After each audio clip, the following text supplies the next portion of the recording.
بہت ساری اہل بیت کی محبت کی باتیں ہو رہی تھی تو ایک جملہ کہہ کے باب بند کر دیا، کہنے لگے میں ابو بکر صدیق ہوں، مجھے اللہ کی عزت کی قسم مجھے اپنے ہر رشتے سے زیادہ مدینے والے محبوب کا رشتہ عزیز ہے، ہر رشتے سے زیادہ، حضور کے ہر قرابت دار۔ حضرت ابو ہریرہ فرمایا کرتے تھے جب بھی حسن حسین کا نام لیتا ہوں میری آنکھوں میں خود بخود آنسو آ جاتے ہیں۔ فرمایا کرتے تھے پتہ کوئی نہیں، پتہ کوئی نہیں، اپنوں کا جب ذکر ہوتا ہے نا، اپنوں کا جب ذکر ہوتا ہے، جی کردہ ہن سامنے ہوویں، میرا جی کردہ ہن تو سامنے ہوویں تے میں درد پرانے چھیڑاں۔ اپنے جب ہوتے ہیں تو پھر نا فرط جذبات پر بندہ قابو نہیں رکھ پاتا۔ حضرت ابو ہریرہ فرماتے میں نام لیتا ہوں میرا نام تو میری آنکھیں خود بخود آنسو برسانے لگتی ہیں، یہ جذبات ہیں میرے حضور کی اولاد پاک کے لیے۔ تیری نسل پاک میں ہے بچہ بچہ نور کا، تو ہے عین نور تیرا سب گھرانہ نور کا۔ حضور سید عالم کی اولاد کے بارے میں اپنے دلوں میں جذبات، حضور کے اصحاب کے بارے میں عقیدت کے، احترام کے، شوق کے جذبات۔ حضور نے ہمیں سبق دیا تھا، فرمایا 3 باتیں اپنی اولاد کو سکھانا، یعنی والد کے ذمہ لگایا، ماں کے ذمہ لگایا۔ فرمایا کہ تو انہیں قرآن پاک سکھانا، ایک اپنے نبی کی محبت سکھانا، اور ایک نبی کی اولاد کی محبت اپنی اولادوں کو سکھانا۔ یہ خود ابلاغ کرنا اس کام کا، یہ ڈیوٹی کرنا۔ تو ایک تو ان سے خاص پیار کرنا ہے، دوسرا چونکہ اہل بیت نبوت کی جو بات ہے وہ گھر کی بات ہے، حضور کے مقدس اہل بیت کی بات ہے، ہمیں نہ ان سے سیکھنا بھی چاہیے۔ ہم سب کسی نہ کسی گھر کے فرد ہیں، اور ہماری آزمائشوں کا سبب ہمارے باہر کا کام نہیں، گھر کا مسئلہ ہے۔ گھر کے اندر جو لوگ سکون میں ہوتے ہیں وہ تو بڑا کام کر جاتے ہیں۔ زیادہ تر آدمی باہر سے نہیں ٹوٹتا، گھر کے اندر سے ٹوٹ جاتا ہے۔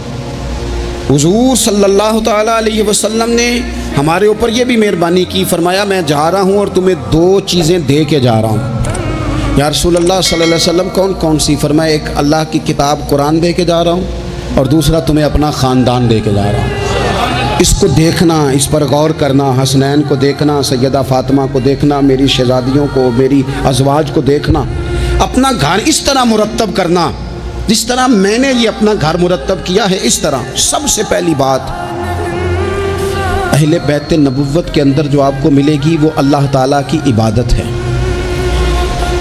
بہت زیادہ عبادت کرنا، ریاضت کرنا۔ آج کل عبادت سے جی چرانا، میں کچھ دیندار لوگوں کو دیکھتا ہوں کہتے ہیں نسبت بہت تگڑی ہے ہماری، تو جناب لے جائے گی نسبت ہمیں، تم دیکھنا فلانے بزرگ کو فلانے کی خواب آ گئی، فلانے کو فلانے کی بشارت ہو گئی۔ او خدا کے بندو، میں آپ کو اس گھر کی بات بتا رہا ہوں، سیدہ فاطمہ الزہرا جو جنتی نہیں، جنتی عورتوں کی سردار ہیں۔ میں حسنین کریمین کی بات بتا رہا ہوں جو صرف جنتی نہیں، جنتی جوانوں کے سردار ہیں، لیکن وہاں تو ساری رات مصلی بچھا رہتا ہے۔ عبادت آپ کی روح کا تقاضا ہے۔ مہنگے سے مہنگا موبائل خرید کے لے آؤ، بہترین مال خرچ کر کے آپ اس کو لے آؤ، لیکن اگر آپ اس کی بیٹری کو چارج نہیں کرتے بار بار تو وہ آپ کو کام نہیں دیتا۔ آپ نے جناب بڑی مہنگی گاڑی خرید لی، بڑی مہنگی، تو ایک ہی دفعہ خریدنے سے وہ مستقل نہیں چلتی، بلکہ اس میں بار بار پیٹرول ڈلوانا پڑتا ہے۔ کچھ چیزیں ایسی ہوتی ہیں جن کی بار بار حاجت ہوتی ہے، وہ پوری کرنی پڑتی ہے۔ ہماری جو روح ہے نا، اس سے بار بار عبادت کی حاجت ہے۔ آج لوگ ڈپریشن اور ٹینشن کے مریض ہو کے جاتے ہیں نفسیات کے ڈاکٹر کے پاس، وہ کہتا ہے مراقبہ کرو، تھوڑی دیر اکیلے بیٹھو، سو جاؤ، یہ والا کام کرو، آنکھیں بند کرو، فلاں کرو، دیر تک میں تمہیں بتاتا ہوں، دیکھنا سکون ہو جائے گا۔ اس سے زیادہ بہتر یہ نہیں جو طریقہ رب رسول نے بتایا ہے کہ ذرا سر سجدے میں رکھو نا تھوڑی دیر، ذرا ہاتھ اٹھا کے وہ باتیں جو مراقبے میں جا کے سوچنی ہیں وہ ساری یوں ہاتھ کر کے۔ میں نے پہلے بھی کہا تھا، پھر کہتا ہوں، میں ایک دفعہ ایک ڈاکٹر صاحب کے پاس بیٹھا تھا، اپنی والدہ کو لے کے گیا، تو وہ ایک ڈاکٹر صاحب ایک بزرگ سے کہہ رہے تھے کہ آپ میرے 15-12 سالوں سے پیشنٹ ہیں، میں آپ کو ایک ہی بات کہتا ہوں کہ دل کی باتیں کہہ دیں کسی سے، کہہ دیں کسی سے، آپ دل ہلکا کر لیں، سکون ہو جائے گا۔ تو وہ کہنے لگے ڈاکٹر صاحب نہیں کچھ گلاں کنوں دسیے، پردے ہوندے نے، کچھ نجی اور ذاتی باتیں ہیں، کس سے کہیں؟ تو میں نے کہا جی میں ڈاکٹر تو نہیں ہوں لیکن طالب علم ہوں دین کا، اگر آپ اجازت دیں تو کسی کے بیچ میں بولنا تو نہیں چاہیے، تو میں بات کر لوں۔ کہنے لگے کر لیں۔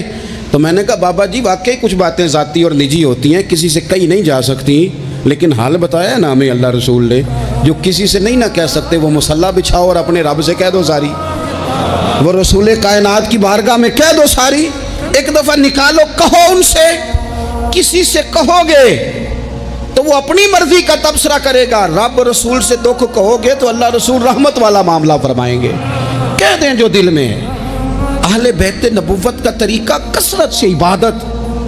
ساری رات سیدہ فاطمہ الزہرا رضی اللہ تعالیٰ عنہ نفل پڑھتی تھی، ساری رات گھر کے سارے کام کرنے، ہاتھوں پہ چھالے پڑ جائیں گے۔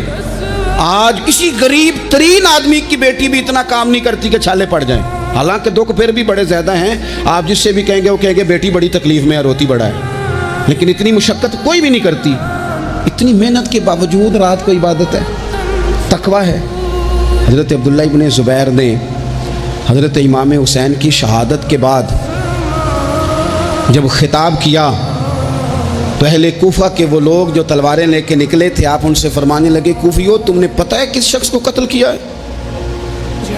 میں حسین ابن علی کو جانتا ہوں، میں نے اپنی آنکھوں سے دیکھا ہے۔ یہ ذرا حضرت عبداللہ ابن زبیر کے جملے ہیں۔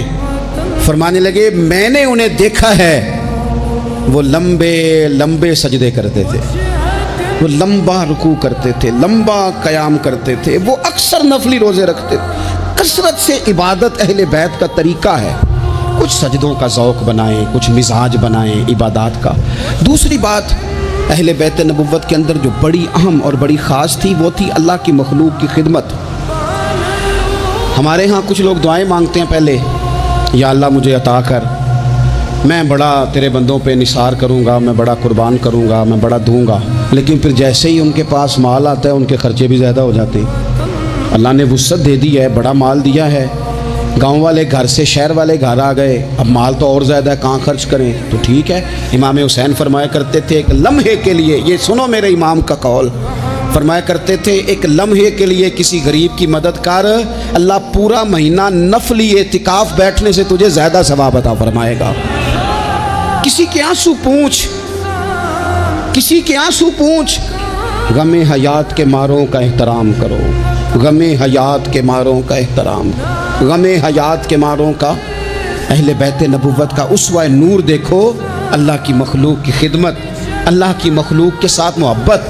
امام حسین کے پاس ایک سائل آیا 1 دینار مانگنے، امام حسین فرمانے لگے ٹھہر جا، تھوڑا سا انتظار کر۔ شام ہو گئی، وہ بیٹھا رہا۔ 5000 اشرفیاں 5 تھیلوں میں بھری ہوئی حضرت سیدنا امام حسین رضی اللہ تعالیٰ عنہ کے پاس لائی گئیں۔ تو حضرت امام حسین رضی اللہ تعالیٰ عنہ نے نا وہ اس نے تو دیکھے نا، کو مانگنے والے کو تو پہلے بندہ تلاش کرتا ہے کہ ٹوٹے پیسے ہیں کہیں، پھر دیتا ہے۔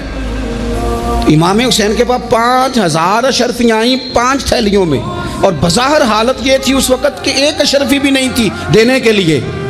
5 تھیلیاں آئیں بھری ہوئی پیسوں کی، 5 کی 5 پکڑا کے نہ مانگنے والے کو ساتھ فرمانے لگے معاف کرنا یار، تجھے شام تک انتظار کرنا پڑا ہے۔ یہ دیکھو خود بھیک دیں خود ہی کہیں منگتے کا بھلا ہو، یار ذرا معاف کرنا، تجھے شام تک انتظار کرنا پڑا۔